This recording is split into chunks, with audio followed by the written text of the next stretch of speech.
and we had 1 suicide. So we're going to be dealing with this later on in our agenda. Before get started, we need to approve our minutes. Vice Chair Pettus. Mr. Chairman, I have gone over the minutes. I found no problems with those. In fact, I have a hard copy of it right here if anyone would like to see those. But with no problems with those, I move for their approval. Have a motion. I got a second. Second, Commissioner Johnson. All those in favor say aye. Aye. All opposed? Let's move on.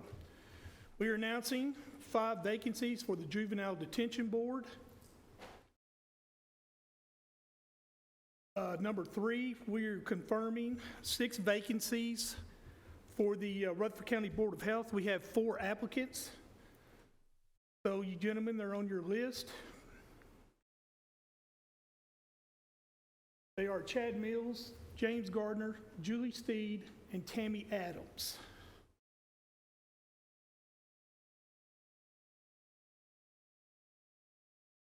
So do we have a motion to push these 4 through? Got a motion for Commissioner Johnson. We got a second.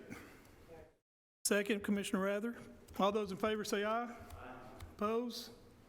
Moving on.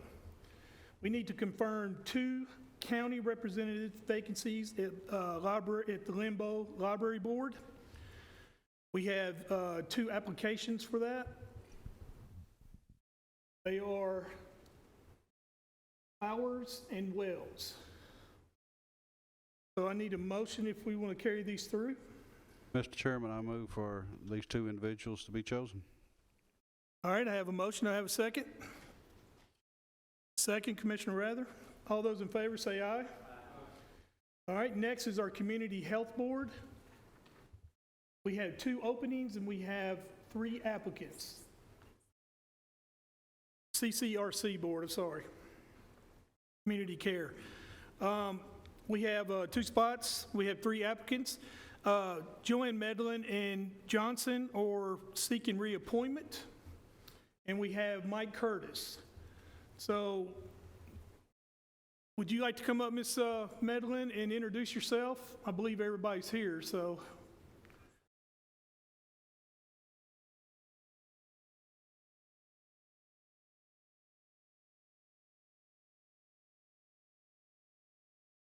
Hi, Ms. Medlin. Thank you for coming.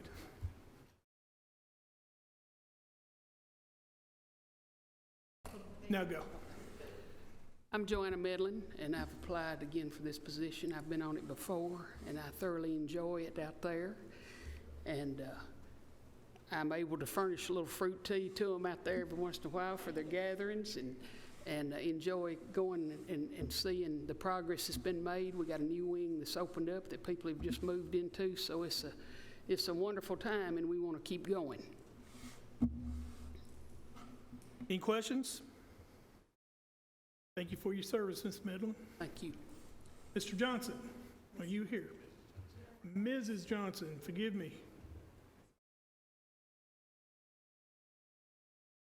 Frankie turned me off a little bit. My bad. I am so sorry. It's okay. I get it all the time. Good afternoon, everyone.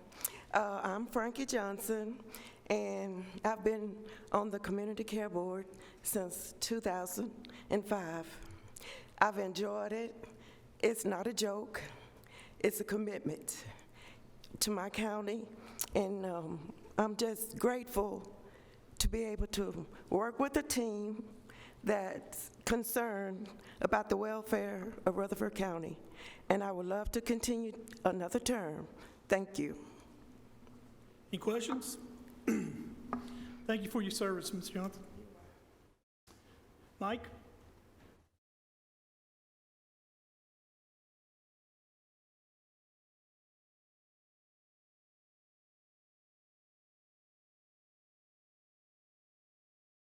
Thank you, Mr. Chairman, members of the committee. My name is Mike Curtis. As you know, I'm looking for a position on the Community Care Board for Rutherford County. I'm a long-term resident of the county and have served as an EMT for 8 years and as a volunteer firefighter for 15 years, and have recently been very active in helping the staff at Community Care get to and from the facility when the weather is inclement. snow and ice. I have a vehicle that can get people there, and I've been doing that, and that's part of what I feel is a community service. I don't do it for any money. Just get the people there, see the patients, make sure they've got staffing to make sure everybody is taken care of. They are our most vulnerable population, and I would like to proceed further in that field of helping take care of them by serving on the board, and I appreciate your vote. Thank you. Thank you for your service, Mike. All right, gentlemen, we have 3 applicants. We have 2 openings. You'll be voting for 2 people. All right? Go ahead, Rachel. Commissioner Cush.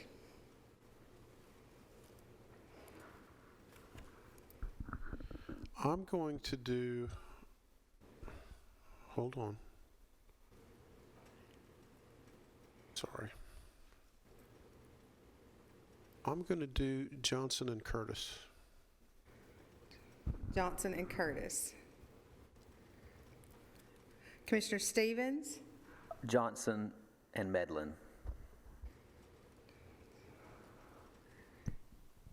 Johnson and Medlin. Commissioner McAdoo. I'm going to vote for Johnson and Medlin. Johnson and Medlin. Commissioner Rather. Johnson, Medlin. Johnson and Medlin. Commissioner Johnson. Medlin and my sister, Johnson. Okay. Medlin and Johnson. Commissioner Reed. Johnson and Medlin.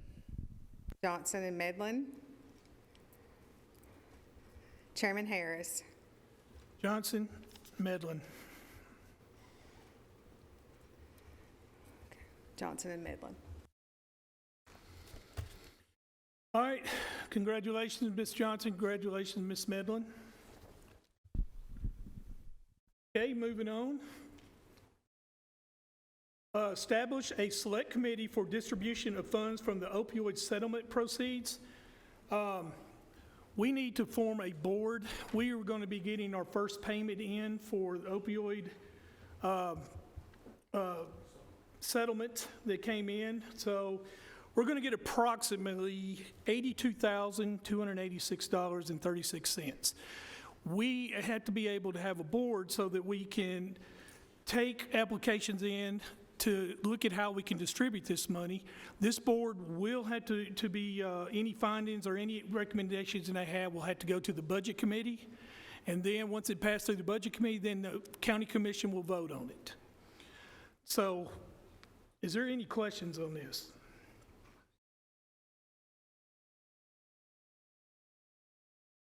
Questions? Do I have a motion to establish this board? So moved, Mr. Chairman. Mr. Johnson, do I have a second? Second, Commissioner Cush. All those in favor say aye. Opposed? All right. Well, gentlemen, Chairman, one of the things we want to do, go ahead, I'm sorry.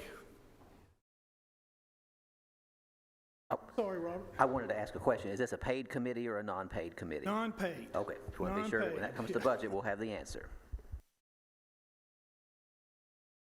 Now, what we're looking at on the board is the recommendation is that we want to have the chairman of public safety, which is Pettus Reed, the chairman of budget, which is Robert Peay, the workhouse superintendent, which is Bill Cope, head of probation, Alissa, head with recovery court is Laura Flippo, chairman of steering, and a citizen at large.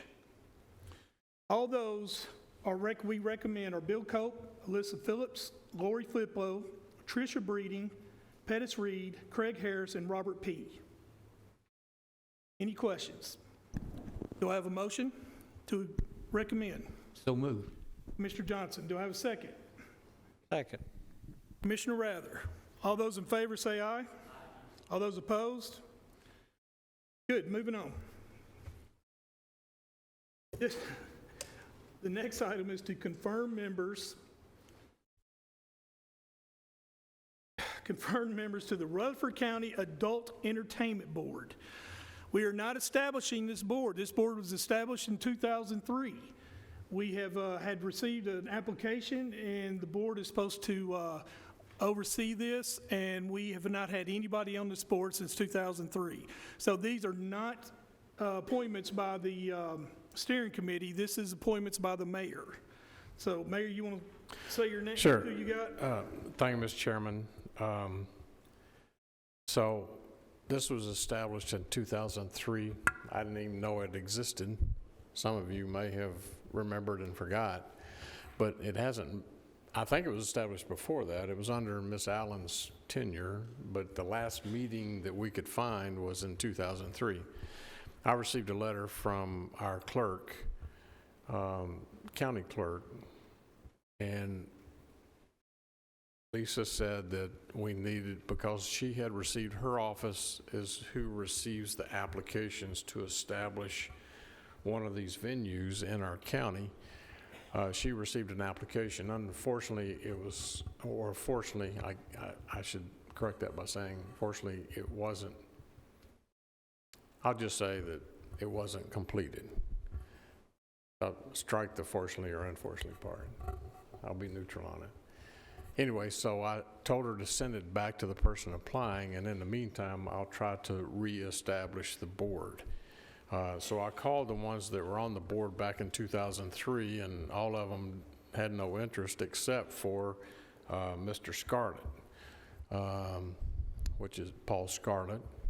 And he says, well, if the mayor wants me to, he said, I'm 85, I'm not sure what I can do, but I said, we won't make you go out and do inspections. He said, well, that's part of the fun of it, you know. But anyway, it's they will monitor any establishment that wants to open in Rutherford County. And so we have 4 that have confirmed. If anybody here is in the ambulance that wants to, Mike Curtis, you looking for a position? Right there is number 5. We need 5 people. Mike, you willing to serve? If so, we'll submit his name to serve on that what's it called? Adult Entertainment Board. 5 names that the mayor's appointed is Lisa Nolan, Sonya Stephenson, Paul Scarlett, Mike Curtis, and you. Me. So these are 5 people, so we need to have a motion to confirm them. I'll make that motion to confirm those 5. Thank you, Commissioner Rather. I need a second. Commissioner Johnson? All those in favor say aye. Aye. Opposed? Moving on. Thank you. Okay, the next one is creation of a resolution for the Rutherford County Courthouse Museum, established in 2021. Mr. Mayor, I'm going to let you take this. Thank you, Mr. Chairman. In meeting with Dr. Van West, who I actually tasked him with the job of putting together our museum that we're very proud of downstairs. He thought it would be good that we pass a resolution now that more items are beginning to come in and things to be donated now that people are beginning to realize that this museum is here. He thought it'd be good just from an historical standpoint that we pass a resolution and send it to the Tennessee Historical Association in Nashville, and let the General Assembly also pass a resolution signifying that this is an official museum, and when items are donated or put on loan for a specific period of time, like we have some things downstairs from Stones River Battlefield, we've got things that from Dr. Taubert that have been donated, and we have 3 families in the waiting to donate items, like the Bubba Woodfin family. They've already stepped up and said they would like to donate things, but there needs to be the resolution, he said, Dr. West, in order to kind of establish us, that museum group, and then maybe put together a citizens group to oversee what's going to be donated. I mean, we can take old stuff all day long, but as Dr. West said, it really needs to be in a museum. It needs to tell a story. If it's just your great-grandmother's butter churn, it doesn't have a story, then you know, it's just an old butter churn. But if it's a butter churn that Andrew Jackson got butter out of, it's a story. So that's what he's requesting. So you want us to, Dr. West is going to put together the resolution, and we'll bring it to the full commission next week. so do we need a vote on anything here? I would say, This is just really for discussion. yeah, just for isn't it? discussion, if anybody. Okay. This is what Dr. West put together. It says, the Rutherford County Board of Commissioners established the Rutherford County Historic Courthouse Museum in 2021. The Rutherford County Historic Courthouse Museum operations and collections are managed, administered, and supervised by the Rutherford County Archives, which is John Lodell, with a curatorial assistance in historic research from the Center of Historic Preservation at Middle Tennessee State University. So that would be the language of the resolution, and I would request a motion for adoption of that resolution here, and we'll send it on to full commission. Okay. Moving on. No, Mr. motion. Chairman, Got a motion? Go ahead. is the museum what's in the walls of the courthouse, or does the museum go out to beyond our area, the parking lot? The actual, the intent was to make the museum a actual working museum, because we do have working offices, but to make it all the way to the exterior of the sidewalk. So the museum encompasses everything inside and outside. So I'll be happy to make the motion that we forward this to the full commission for further discussion next Thursday night. Thank you, Commissioner Stevens. There a second? Commissioner Cush. All those in favor say aye. Opposed? Okay, let's move on. Next on the agenda is Murfreesboro Founders Plaque on Courthouse grounds. Mayor, I'm going to let you do this one as well. You need me to read this too, I can't. Yeah, this was presented by Greg Tucker. He's requesting that we need a founder's plaque for Rutherford County, similar to the other plaques we have on the exterior of the building on the grounds, and that's basically why the museum would actually extend out to the sidewalk. And here's what he's asking, and we ran it by Dr. West last week, and it says it would be titled Murfreesboro, spelled B-O-R-O-U-G-H, Founders, because that's how it was actually spelt at the time that it was discovered. And it says, beginning their assignment in January 1812, 4 state-appointed town commissioners founded Murfreesboro, spelled B-O-R-O-U-G-H, Rutherford County's second seat of government. Hugh Robinson, a surveyor, Owen Edwards, a farmer, Hance Hamilton, a land dealer, and John Thompson, a colonel in a Tennessee militia, selected the site, negotiated acquisition of the land, surveyed and platted the town lots, sold lots to finance construction of public buildings, designed the courthouse and jail, selected a builder, supervised construction, and governed the new town until relieved by the state legislature. So that would be, and we have to send that to Patrick at the State Historical Commission for, I guess he has to get the board, State Historical Commission, to approve that for that type of plaque to be set on our property here on our grounds. Okay, we're going to be looking for a motion to move to send this to the floor next Thursday night. Do I have a motion? I have a question really quickly. Question. Has property management looked at this, or is this something that the property management committee doesn't want to take up? But this actually came after property management met when this came before us last week. It's come from them to us. And that was just two different things. He said it didn't. No, it didn't. No. This one that I just read did not go before property management because we received the writing after property management met last week. So is Chairman McAdoo okay with this not going to property management first? The last time we did one of these, it went through property management, so it doesn't really matter to me. I just want to be sure we follow the same procedure. No, I don't have any problem with it. It can go straight to the full commission. If we get seeing the issues there, we can send it to property management. Yeah, you can send it back if the commission so deems. Otherwise, we don't meet in July, so it would be the August meeting if the full commission chooses not to vote on it Thursday night. All right, do I have a motion to send this to the floor Thursday night? Commissioner Johnson, do I have a second? Commissioner Reed. All those in favor say aye. Those opposed? All right, next is appointment of Juvenile Judicial Commissioner. Sharon Troutman, is she here? Come on up, Ms. Troutman. And thank you for coming.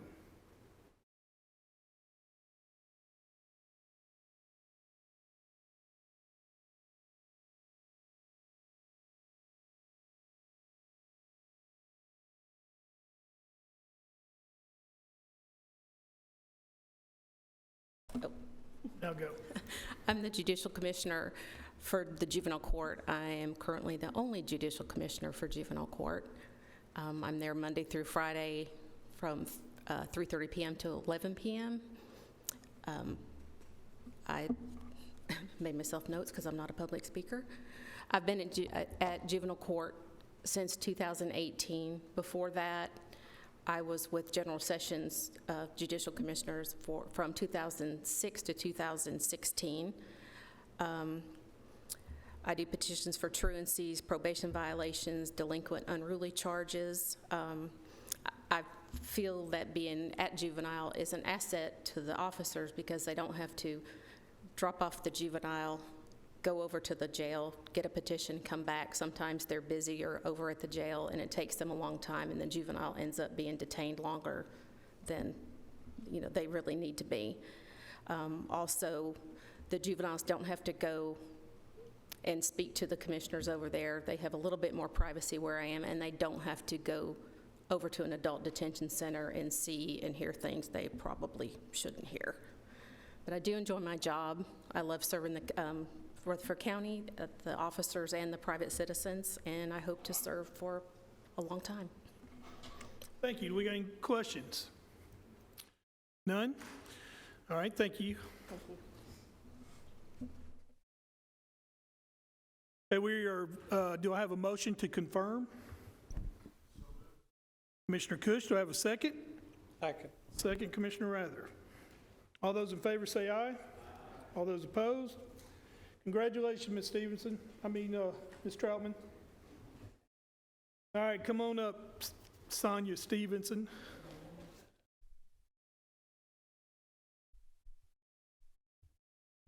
You got 12 and 13.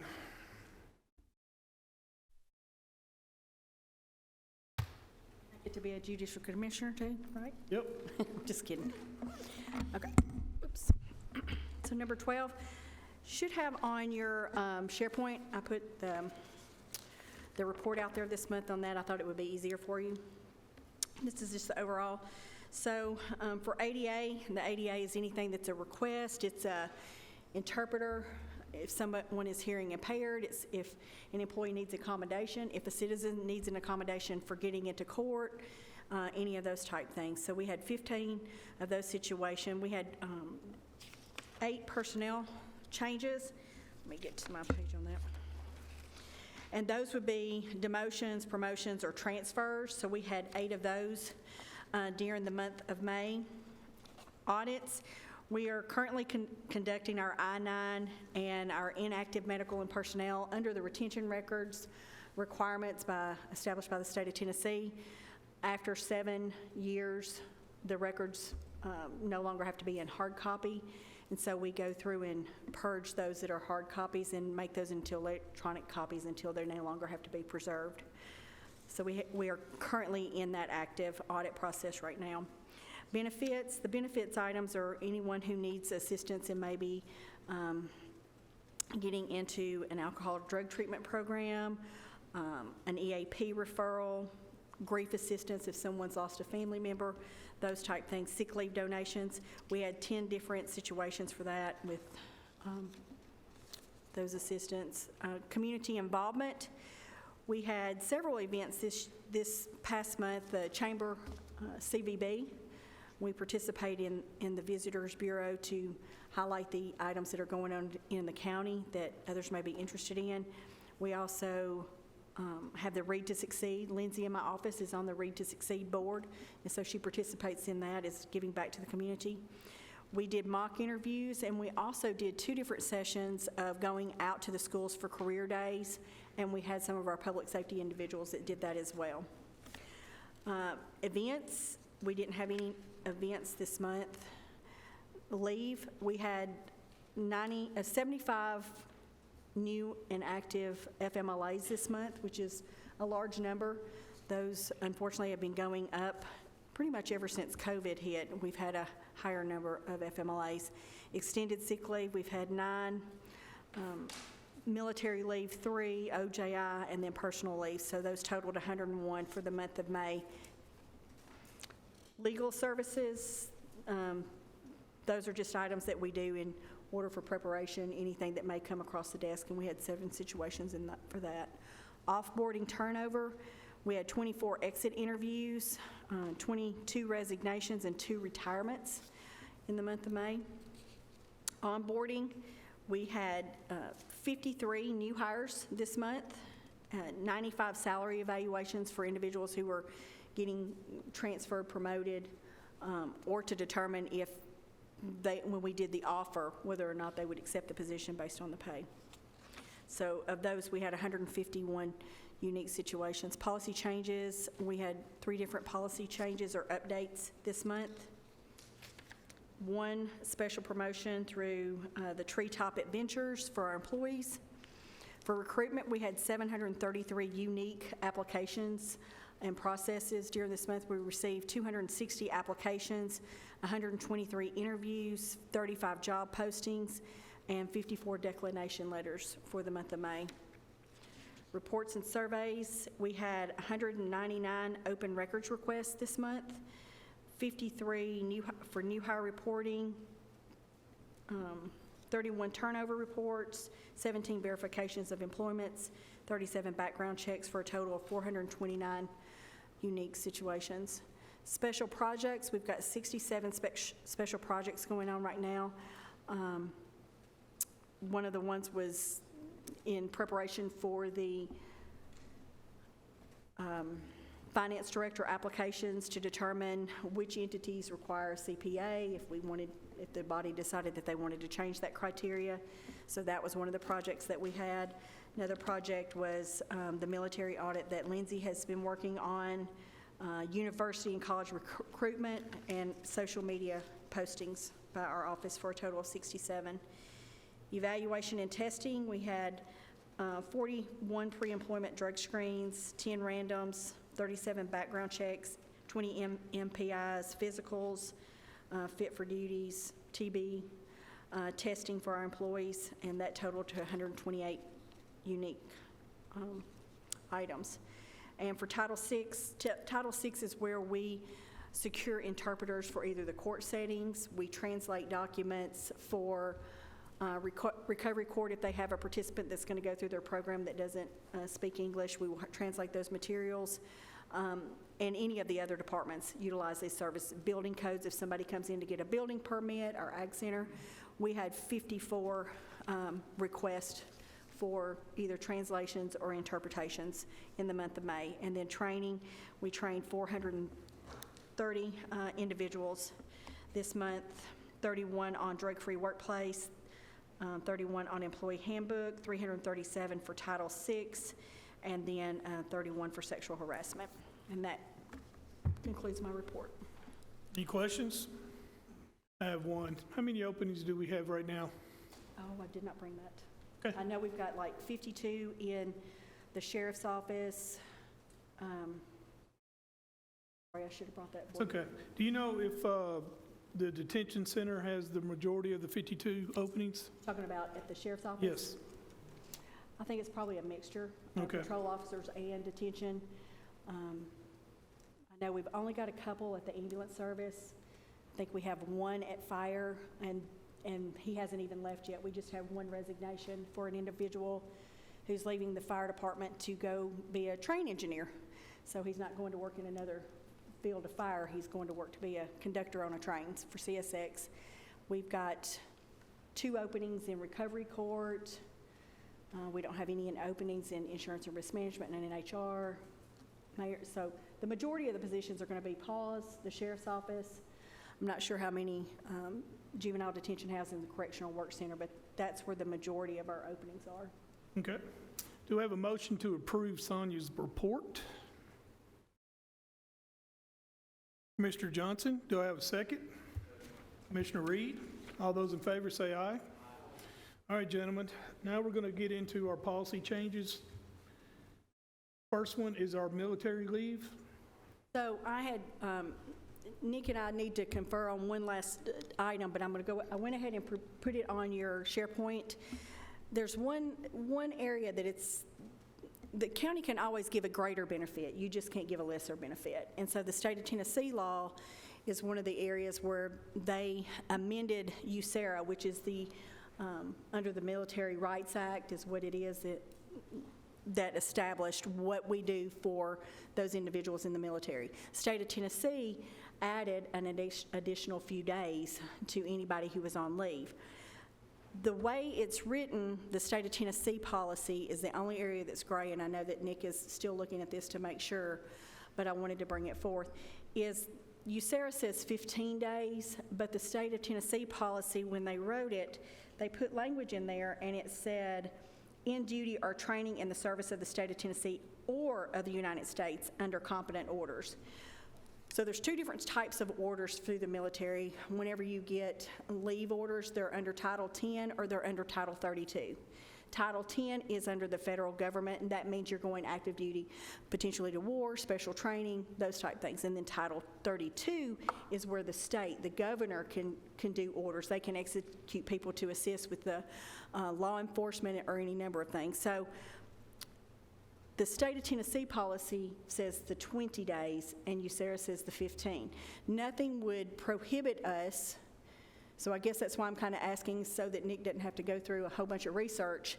Nothing would prohibit us from just doing the 20 days that the state has imposed for USERRA, because it would be a greater benefit. So that's really the primary change, and then the other change is that not really a change, it's in addition to make sure that we clarify and to better educate our departments about when they're supposed to send that information up to HR, because if HR doesn't get it, obviously we don't know. So we've created a form for that, for requesting leave, just like we do leave for FMLA or any other type of leave. So my request would be, so that Nick doesn't have to go back and research this, is that we apply the same 20 days plus allowing the employees to use 5 sick leave days in addition to the 20 days if they so choose, to both the state and the law under USERRA. If y'all would be willing to approve that, and if you are, then I will update this policy and let Nick review it one last time. So you're asking us to change the policy book to where it allows 20 days and then 5 sick days? If they choose. If they choose. The 20 days is automatic. Once they give us their leave papers, we would automatically do the 20 days if their leave was for 20 days. If their leave's only for 10, they only do 10, but they can get 20 per year. The 5 days is if their leave is longer than the 20 days, they can use sick leave. Typically, sick leave can only be used for sick purposes or to take a family member to the doctor or those type things. So that was what was kind of unique, that they added sick. They can already use comp time, holiday time, personal time, annual time. The sick is what is unique.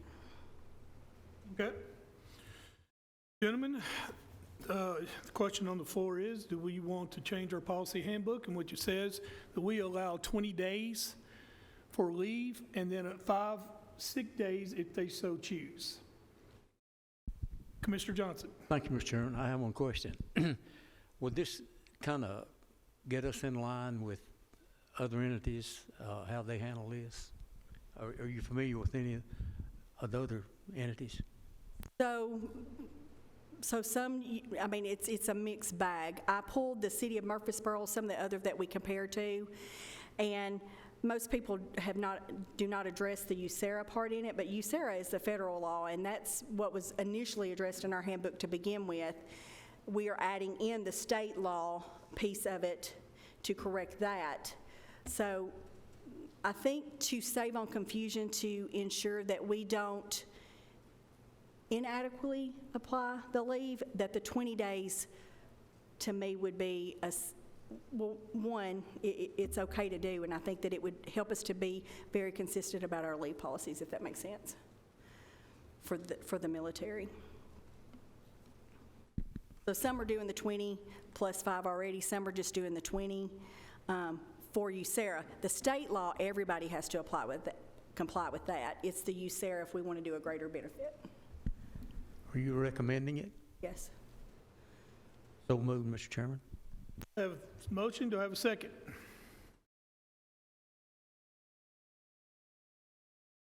Second. Second, Commissioner Stevens. All those in favor say aye. All those opposed? Thank you, Sonia. Thank you. Next on our agenda is policies with the IT department. Cody, come on up. You'll see these are on your iPads, gentlemen. These will be policy changes. Go ahead. Thank you, Chairman, Committee. So I'm bringing 3 proposed policies before you today. All 3 have to do with cybersecurity in one way or another. I do want to say that there are a lot of practices that our OIT department have been doing for a long time. This is really just codifying either what we have been doing, so the current practice, or kind of codifying best practices. So each of these policies, and the first one is the removable media policy. And in the realm of kind of the IT realm, this is anything that you can plug into a computer and pull data off of or put data on, and then pull off of that computer and walk away with it. So it's a thumb drive, it could be a phone, it could be they have cards that are removable media, anything like that would fall under this policy. One point that I do think is important to clarify is that these policies would only apply to networks that are county networks that are maintained and operated by OIT. So there are currently 4 networks in the county. There's our network, the county, we call it the county's network, but it's the one operated and managed by OIT. There's the Board of Education network. There's the Sheriff's network. And then the Register of Deeds also has a network that they maintain. So those are the 4 networks. These policies, as written, would only apply to OIT's networks that I'm bringing them on behalf of kind of that realm of influence. You're bringing them on behalf of the 4 you just said? No, on behalf of only OIT. Only OIT. Yeah, I don't want to speak for them. I don't think I have the authority to speak for them, so. Anything else on this particular one?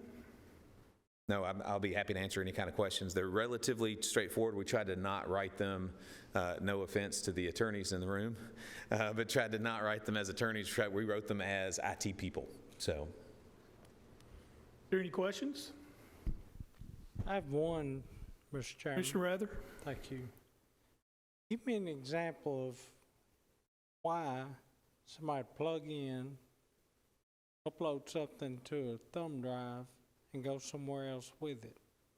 I mean, is that pretty standard? That happens? Happens, yeah, it happens all the time. So an example of this would be, so for example, my staff may have a thumb drive that contains the config information. So all the inside and the way the settings are in the guts of the computer. So they may have that thumb drive so that they don't have to remember, 150 different configurations. They can save them to a thumb drive, put it in their pocket, walk into the computer, plug into the computer, copy those configurations, and then restart the computer and walk away and do something in 5 minutes instead of 30 minutes.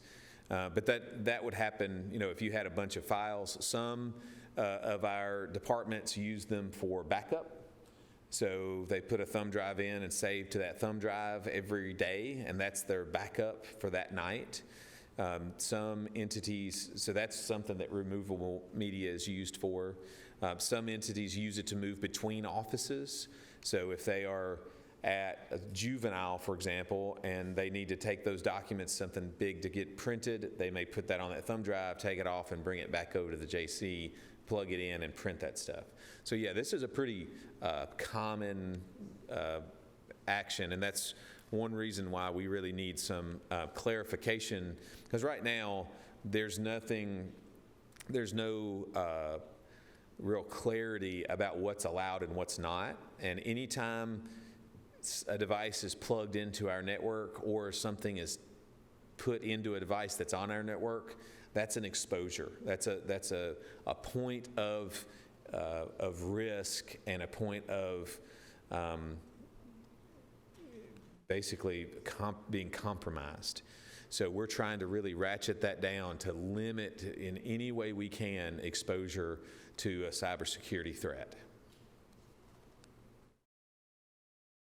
All right, do we have a motion to change our policy? Mr. Chairman, we're only dealing with the media policy right now, the removal of media policy Only the removable of the media policy, yes, sir. Mr. Chairman, I make that motion to change this policy on removal of media. All right, got a motion, do I have a second? Second, Commissioner Cush. All those in favor say aye. Opposed? All right, moving on to number 15, password protection policy. So again, this is another security-oriented policy. It's aptly titled. This is the rules about how the organization and members of the organization are to protect their password. The biggest thing here is you're not supposed to be giving your password to people. So where at all possible, we will be using multi-factor authentication, which will then make it impossible to share passwords or at a very minimum. The only exceptions to this policy, and same with the other policy, will be in writing from us. People have to ask for that in writing. The idea behind this is if I have the mayor's password, I can sit down and log into the network as if I'm the mayor. I can now do things that are not appropriate, maybe even create vulnerabilities, and it looks like the mayor did it. It doesn't look like I did it. This also is important because we try to follow the least access possible standard, which means that you only have the levels of access that you need to do your job, instead of kind of having everyone have, at the highest access possible. That allows us to have an additional layer of security. Even if someone does compromise a password, they can only get to the things that person could get to. So this sets out how long passwords should be, how often they're going to be, how we go about changing them, and it encourages people to use a password manager system. And the county is actually one of the many kind of initiatives we're trying to do in OIT is get password management systems adopted throughout the county. And what that is it's a safe, secure place to put your passwords that's managed by OIT.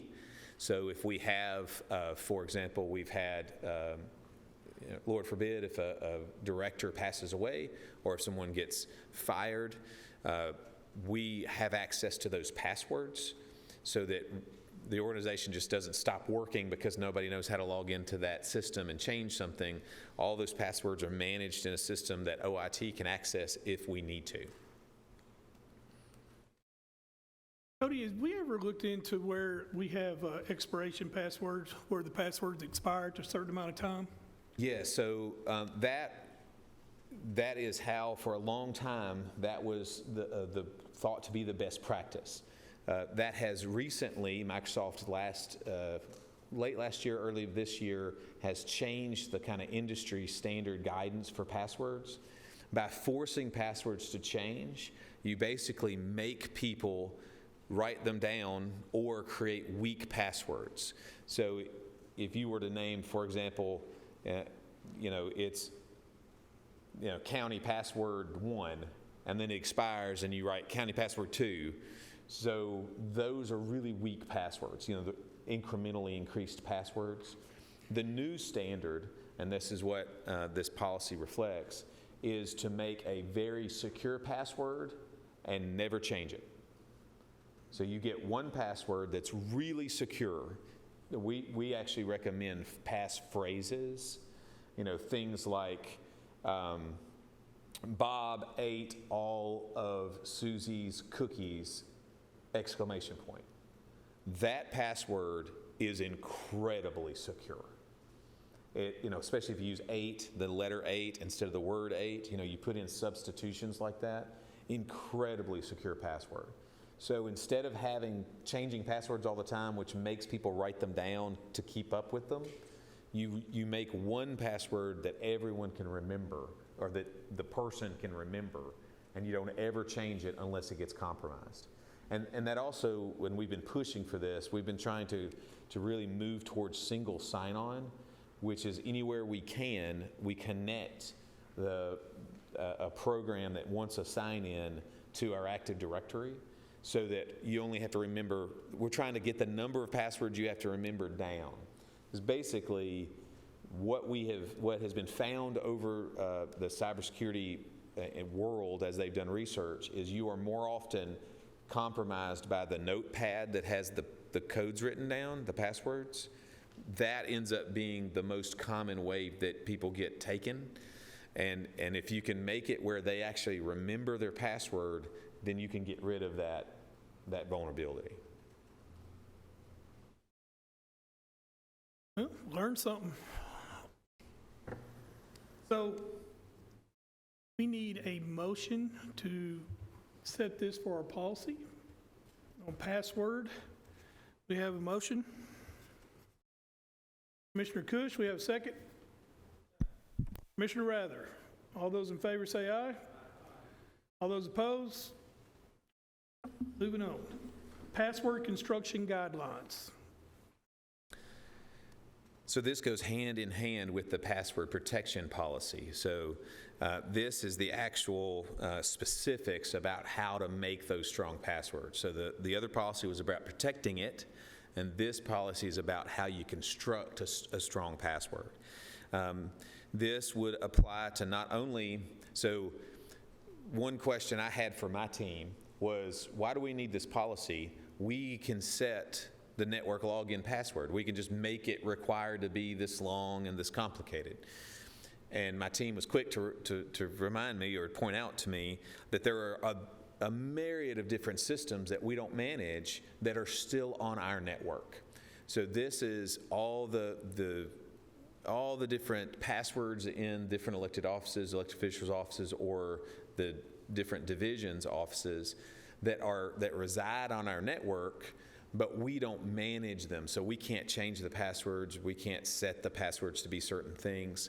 So this really speaks to those systems as well as our own. It applies to us too, but this will help educate those so that we can, when someone puts a application on our network, we can look to them and say, hey, this is the level of complexity the password needs to be.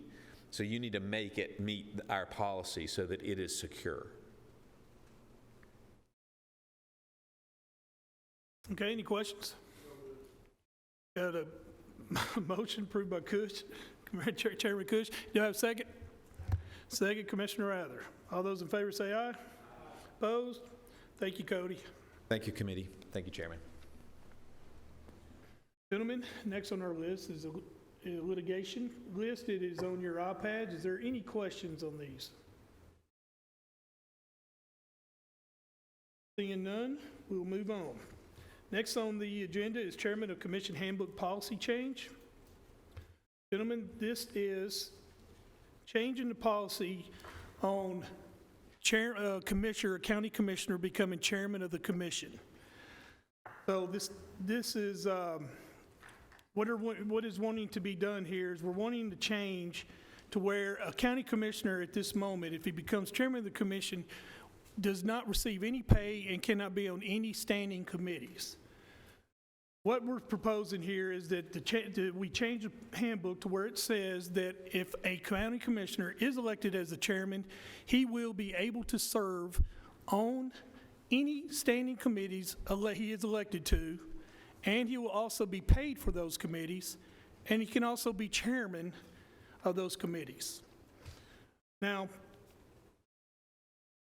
we have a new commissioners coming up, so we want to.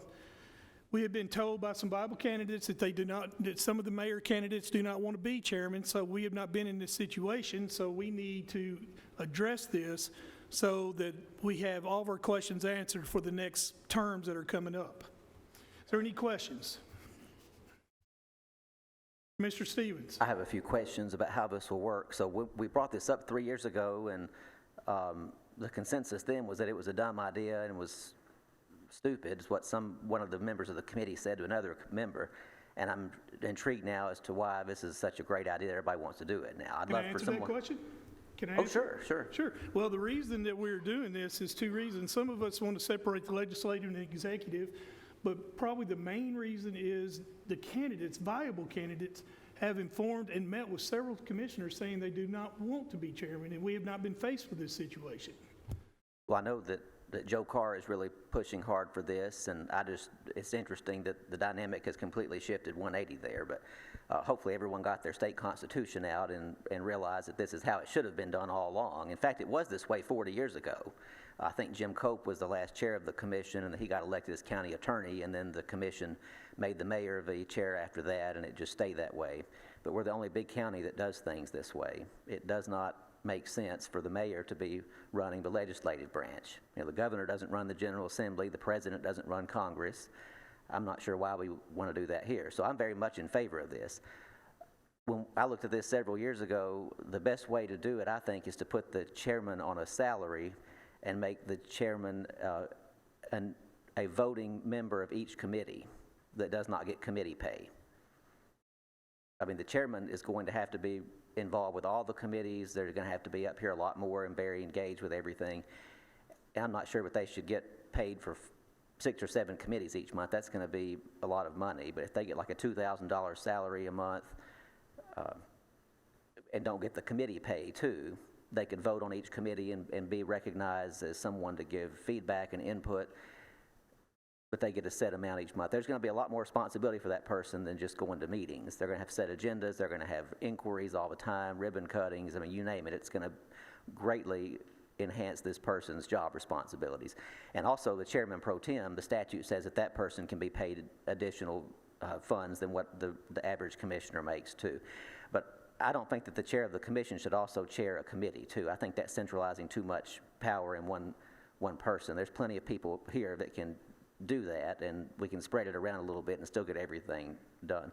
So I would make a motion that we amend our handbook to allow the chairman of the commission to serve as a member of each committee with no committee pay, with a salary to be determined by the commission, and that the chairman cannot also chair a standing committee. Do I have a second?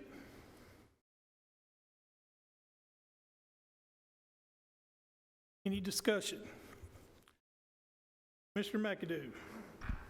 Well, that's an excellent idea, I guess, but on this salary issue, I think a lot should play into it.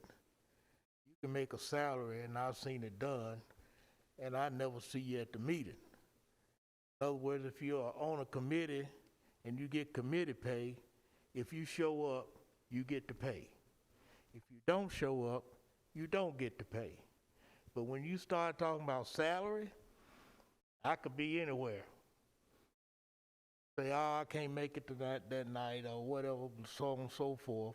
So therefore, I'm still getting a salary and not being there. I think if you're gonna look at salary, you need to look at more than just saying, I'm gonna pay a salary.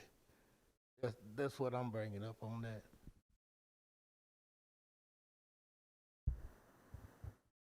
Gentlemen, we have a motion on the floor and we have a second. The motion, Mr. Stevens, repeat your motion, please.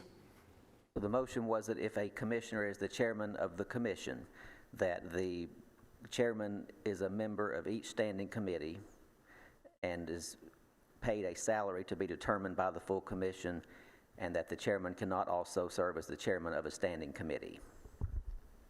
So you're saying that the chairman, he can be chairman of the commission and get paid, and then you're saying you want the chairman of the commission to be on every standing committee with the vote?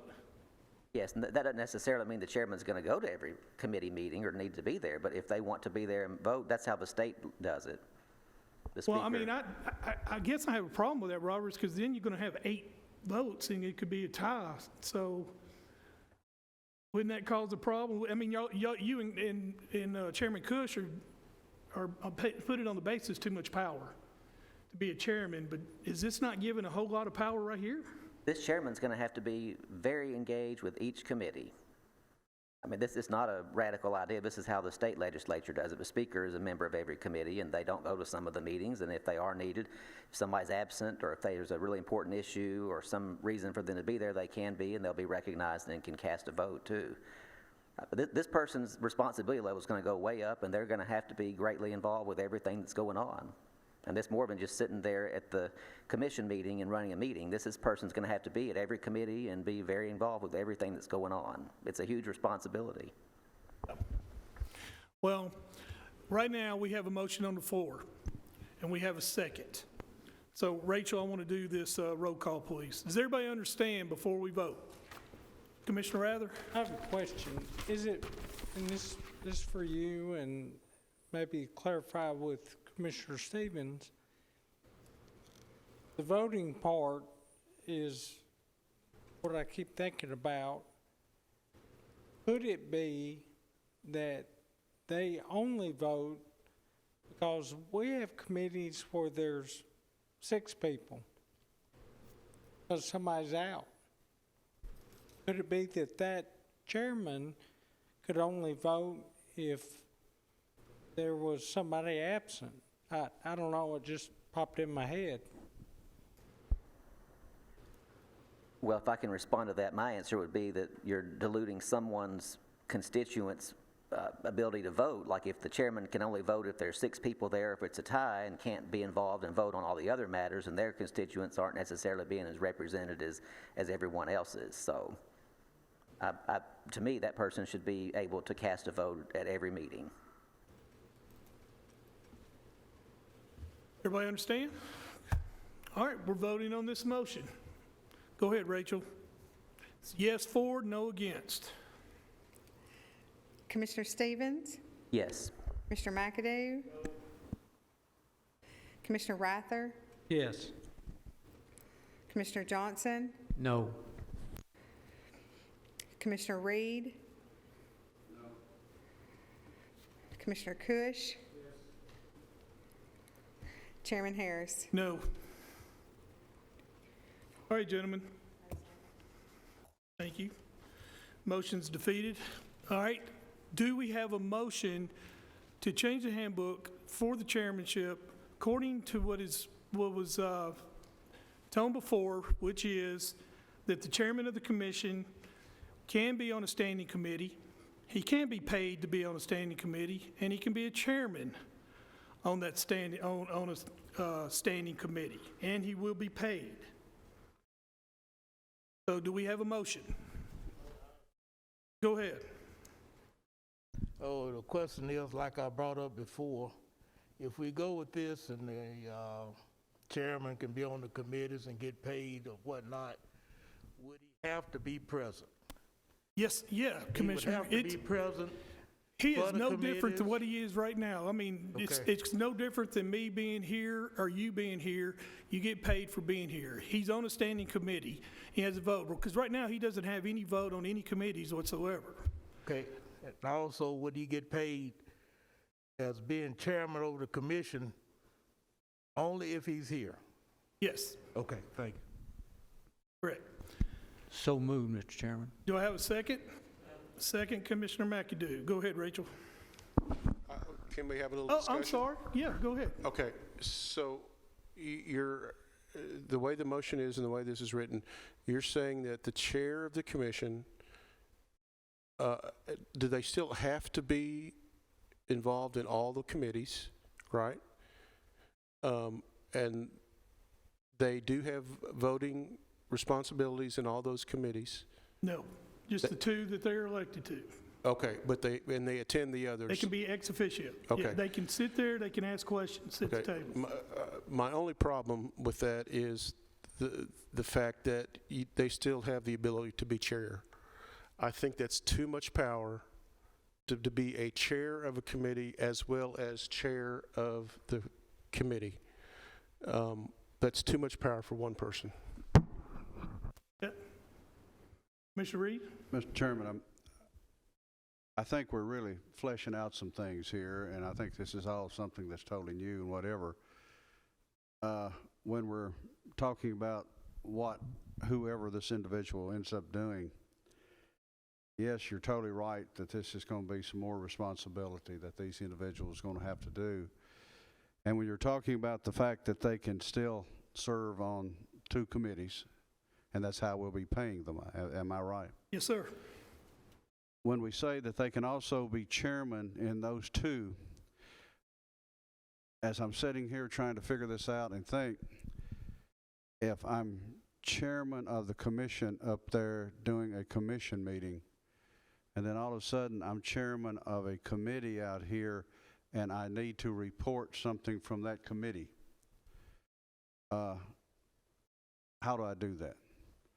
Because isn't that the way we usually do this? The chairman of that committee, say you're chairman of finance, and you got to bring something forward. How could you be chairman of finance and be chairman of the commission? And that's just something I'm bringing out. So, I'm all for everything else we're saying, but the only problem I'm seeing here is the individual would still be chairman of the committee he's on too. Well, I would say that the way that would happen is that the chairman of the commission would step down and give the chair to the chairman pro tem, and then he would do his report, or whatever you're talking about, like what you do with public safety. Any other questions? So does this motion allow the chair to be paid more than? No, absolutely not. No, Robert. Here's what it is he's the chairman of the commission, okay? He can be on standing committees, which is what you're elected to, what I'm elected to. He gets paid for those committees only, just those committees. The question that we have on the floor here is everybody is concerned with is, can he be chairman of a committee that he's standing on? And that's up to you. If there's an amendment to the motion, then we'll entertain that. But my point is, right now, the motion is that he can be a chairman of a committee, of a standing committee that he's elected to. My question was about the pay. I think this person's going to have to be compensated more. This is going to be a humongous amount of responsibility, and if they make the same amount that everybody else makes, but they're up here 10 times as much, it's not fair. Well, right now, they don't get paid anything. Well, the mayor gets a salary. That's what, yeah. Well, we've been electing the mayor for that for 30 years, but what if the mayor's coming in and don't want to do it? What do we do, Robert? The chair, the state statute says that the chair can be paid more than regular commissioners, and so can the chair pro tem. Sure. I just want to be sure, but if somebody's dedicating 10 or 20 hours a week up here, going to meetings and being involved with all kinds of things that are going on, that they're getting compensated for their time, it's going to be a huge responsibility. And if they make $1,000 a month, but they lose $3,000 at their business because they're up here, it's not fair. And so I just want to be sure that when we pass this off on September 1st, if that's the direction we go, but this is already resolved and worked itself out instead of them scrambling to figure it out then. Sure. It's going to look horrible for them to say that the new chairman is going to start getting paid it's going to look like it was all a setup and somebody's trying to benefit himself. So if we're going to do that, it needs to be worked out on the front end, so when the person comes in, it doesn't look like they're giving themselves some kind of a pay raise. Okay. But, I mean, that can be addressed later, but I just think we need to consider that. There's not many people that could afford to take on the responsibility. Well, I'd say, answering that on a personal note, I'm chairman of steering. Mike Cush is chairman of Public Works. McAdoo is chairman of Property Management, and Pettus is chairman. We put a lot of hours in, Commissioner, and don't get paid at all. And I'm telling you, I know where you're coming at on this, but I also think that, I feel that if we put a chairman up there, right now, if you became chairman of the commission, you would actually be doing all that work and making no money. You wouldn't get anything. You'd only get $500 for that one meeting. And you had to be at every meeting. You have no vote. It's just not fair. I mean, I don't think that's fair as a county commissioner for him to have to do all this work and get no compensation or vote. That's the most important thing in all of this, is a vote. So there is a motion on the table, and there is a second. Is there any more discussion? I'd like to offer an amendment to. Okay, amendment. To say that the chair of the commission cannot also be the chair of the committee. I'll second. All right. We have a motion for, on the floor, to where the commissioner or the chairman of the commission cannot be a chairman of a standing committee that he is elected to. Got it? This is on the amendment. Go ahead, Rachel. Commissioner McAdoo? Commissioner Rather? Yes. Commissioner Johnson? No. Commissioner Reed? Yes. Commissioner Cush? Yes. Commissioner Stevens? Yes. Chairman Harris? No. Okay. The amendment, now we need to vote on the motion, amended motion. So everything, what it is, I'll say it again, is we're voting on this motion, amended motion, to where a county commissioner be chairman of the commission. He can be on standing committees with votes, and he will get paid, but he cannot be a chairman. Everybody got that? Again, I'm sorry, will you define the payment? Is he just getting paid for the committees he's on, or is he getting paid for every committee? No, sir, he's getting paid for the 2 standing committees he's getting on, and he gets paid for the county commission meeting that he chairs. Above and beyond his normal No. commission pay? No, there's no additional incomes at all. Well, is now a good time to talk about increased pay, or do we want to vote on this and then I would talk say about that another it resolution? is, Mike, because this has to be ratified before the new commission comes in. Now, one of the things too that we could also talk about is, do we need to mandatory be at these meetings, all meetings? Well, they should be. Or, yeah. Because the chairman will be getting his information and everything from the committees, from the chairman of those committees. So we'll be working more closely with them on that. Kind of like we are with the mayor, it'd just be a chairman of the commission. All right, I'm going to throw this out there. All right? I'm going to make a motion that the chairman of the committee, or chairman of the commission, be required to attend all committee meetings and shall be paid the committee rate for all said committees, but must be present.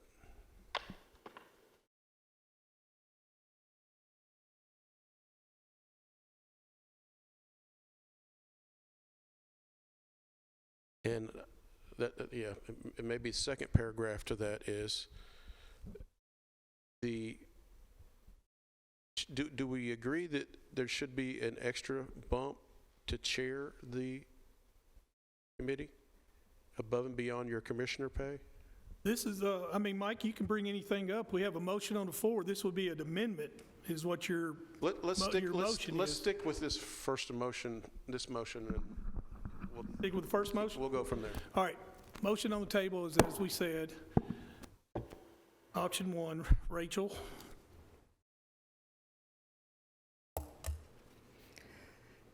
Commissioner Rather? I had a question. Sorry. Was there discussion? I thought you said, We had discussion, and then, so I just want to quibble about one or two words in what you said. So you said they shall attend every meeting, but they only get paid for the ones they attend. So shall they be here, or is it optional for them to be here?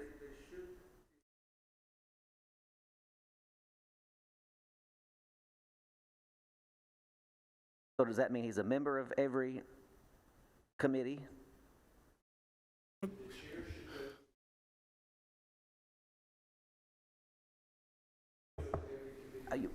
People at home can't hear you. Yeah, the chair would be considered a member of every committee, should attend every committee meeting, will be paid for every committee meeting, but in order to get paid, he must be at roll call. So it's the per diem instead of a salary? It is the same per diem that we all get as as a committee member. And is your idea with this person is a voting member of each committee, or they only get to vote on the two they're on? Only two they're on. I didn't say that, I didn't clarify that, but I think they're more of an observer and a note taker to get the pulse of what the committees are about. I don't think they should vote, but only the two that they're on. So your motion is that they're a member of every committee. They're on two. They're ad hoc, I guess. They're two as a regular committee member, and the rest they're an ex officio member that doesn't vote. Doesn't vote, but they still get paid to attend. Okay. But they must be in attendance to get paid. okay, Mike, that has to be, if you want that, you got to make a motion as an amendment, because we have a motion on the floor. Okay. So your motion is the amendment to where he can go to meetings, he has to attend them, but he gets paid for those meetings. That's correct. But he only has voting rights in the On two the two committees that committees he's he's elected to. That's correct. Okay. Does everybody understand it? Do I have a second? Commissioner Rather? Does everybody understand the motion? It is an amendment. Everybody understand? If you don't, let me know, so I'll explain it to you. All right, Rachel?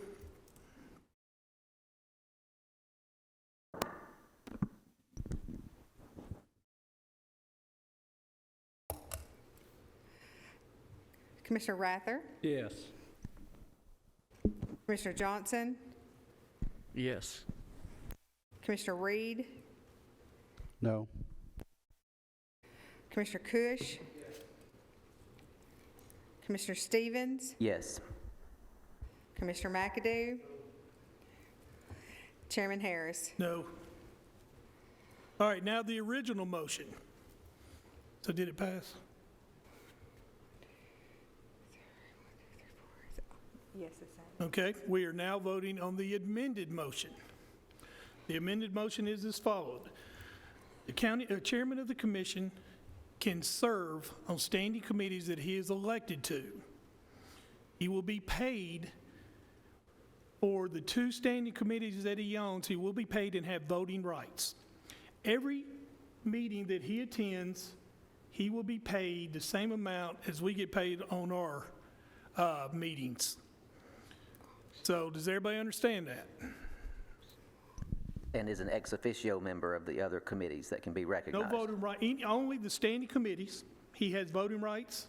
He's ex officio on the other ones, but he has no voting rights. But he gets paid if he attends. That's the amended motion. Is everybody good on that? Oh, and he cannot be chairman of any of those standing committees. Go ahead. Do we say he or she? Oh, yeah, man. God, why you got to call me out like that, Rather? Of course. All right. Everybody got it? Everybody looks confused. Okay, all right. Here we go. Just one moment. Sir? He also has a vote on the commission too, doesn't he? Yes, absolutely. Yeah. You ready? Go. Commissioner Johnson? I'm going to abstain. Abstains. Commissioner Reed? Yes. Commissioner Cush? Commissioner Stevens? Yes. Commissioner McAdoo? Commissioner Rather? Yes. Chairman Harris? Yes. Motion passes. All right. Moving on.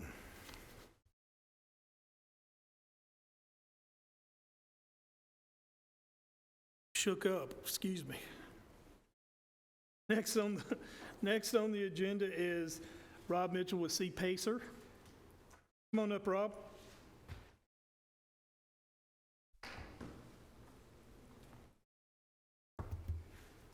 Commissioner. Thank you, Commissioners. I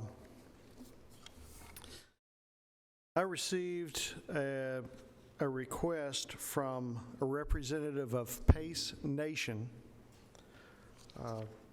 last week, and what Pace Nation is it is a national nonprofit that advocates for PACE, which is property assessed clean energy financing.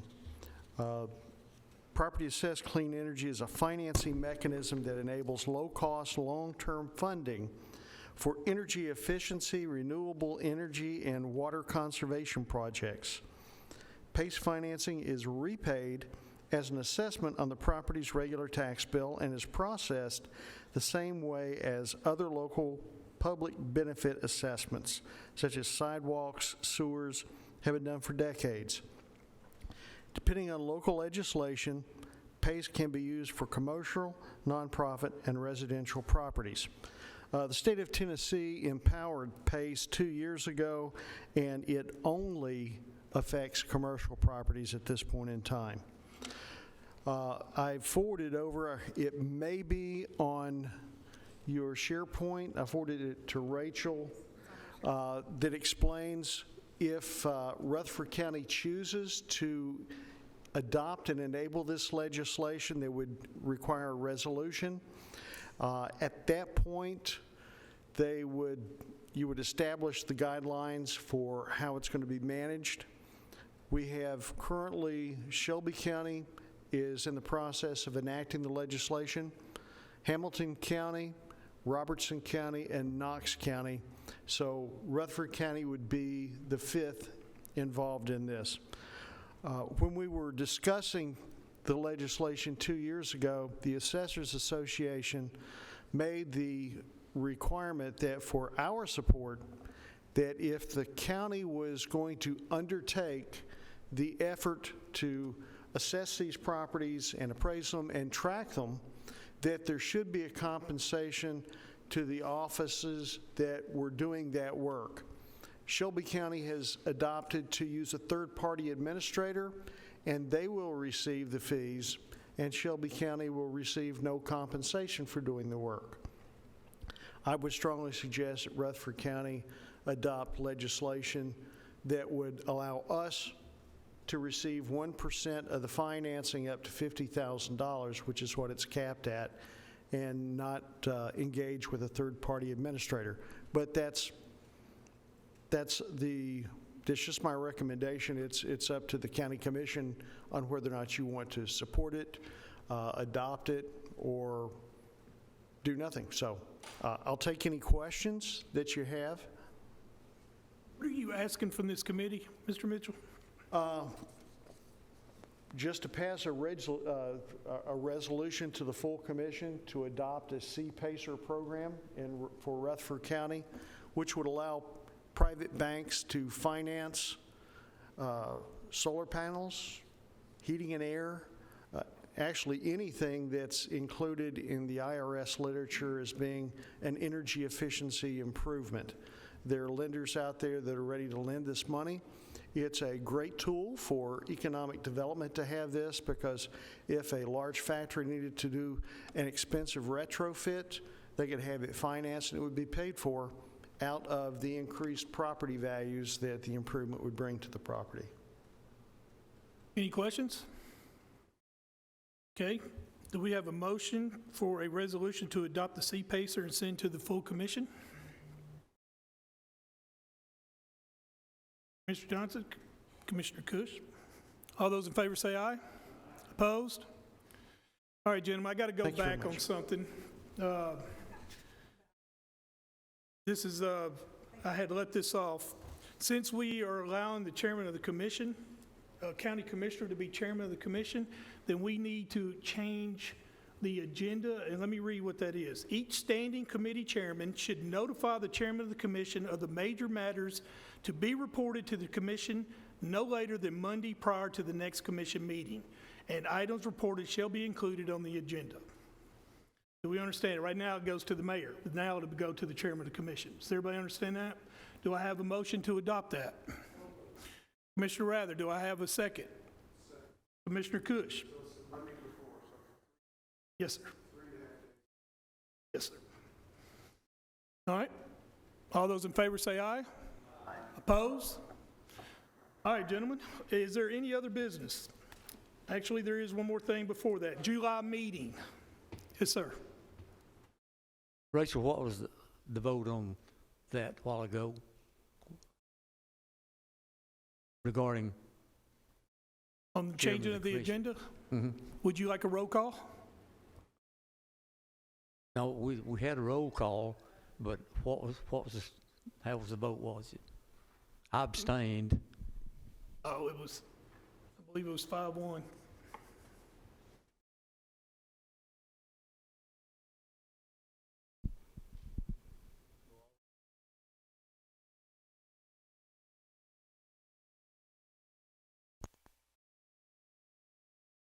You can. Okay, change my vote to yes. I think we need to be in harmony and with whatever we do, so that's the reason I'm changing my vote. Absolutely. I think we make things difficult sometimes. Would you like to say something, County Attorney? If, for the record, if you could just show that, well, I'm not so sure you can do that under our rules, but if there's something in the record that could be put that he's intimated that he wants to change his vote, you could just go ahead and do that.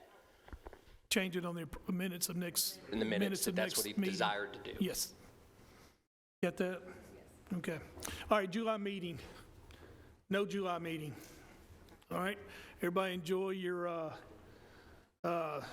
summer vacation before we got new commission come in. Also, on a personal note, I want to wish every one of y'all except McAdoo good luck in your races, and I hope you win. And thank you for everything. This meeting is adjourned.